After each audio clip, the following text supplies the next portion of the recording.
ആലത്തൂർ മണ്ഡലത്തിലെ പ്രധാന ജംഗ്ഷനുകളും റോഡുകളും നന്നാക്കാൻ നടപടി. കുഴൽമന്നത്ത് എം.എൽ.എ. ടി.എം. ശശി സന്ദർശനം നടത്തി. പൊതുമരാമത്ത് വകുപ്പ് എഞ്ചിനീയർമാരോടൊപ്പമാണ് എം.എൽ.എ. കുഴൽമന്നത്ത് സന്ദർശനം നടത്തിയത്.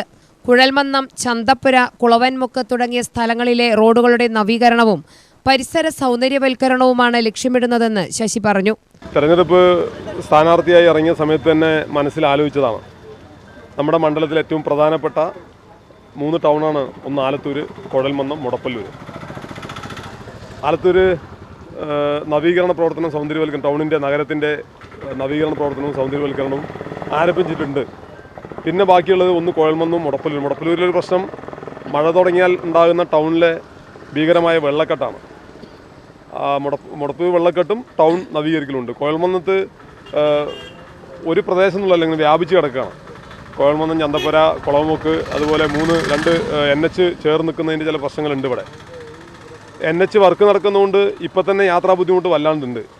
അപ്പോൾ നമ്മൾ നേരത്തെ തീരുമാനിച്ചതുപോലെ, ആഗ്രഹിച്ചതുപോലെ ആലത്തൂർ ടൗണും കുഴൽമന്നവും മുടപ്പല്ലൂരും വെള്ളക്കെട്ടുകളും പ്രശ്നങ്ങളും പരിഹരിച്ച് നല്ല രീതിയിൽ ടൗണിൻ്റെ സൗന്ദര്യവൽക്കരണം, നവീകരണം ആണ് ഉദ്ദേശിക്കുന്നത്.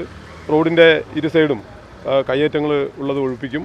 അതുപോലെ അതിൻ്റെ ഭാഗമായി ഉള്ള ഇൻ്റർലോക്ക് വർക്ക്, റെയിൽ, അതുപോലെ റോഡ്, നല്ല BMBC നിലവിലുള്ള റോഡ് നിർമ്മാണം തുടങ്ങി ഏറ്റവും മികച്ച രീതിയിൽ ടൗണുകളിൽ എങ്ങനെയൊക്കെയാണോ ചെയ്യാൻ പറ്റുക അതെല്ലാം അത് ഈ കുളവമുക്ക് ഉൾപ്പെടെയുള്ള പ്രദേശം ആഡ് ചെയ്തുകൊണ്ട് ചെയ്യലാണ് ഉദ്ദേശിക്കുന്നത്. 2026-27 പദ്ധതി വെച്ചിട്ട് ചെയ്യണമെന്നാണ് ഉദ്ദേശിക്കുന്നത്.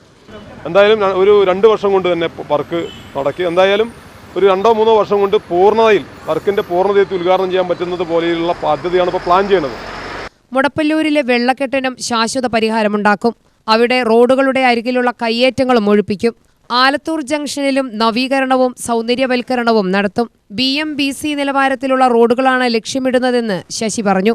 ഇതിനായി 3 വർഷത്തെ കർമ്മ പദ്ധതി ആവിഷ്കരിച്ചതായി MLA അറിയിച്ചു. പൊതുമരാമത്ത് ഉദ്യോഗസ്ഥരുമായി ചർച്ച നടത്തിയ ശേഷമാണ് MLA സ്ഥലം സന്ദർശിച്ചത്. UTV news, Palakkad.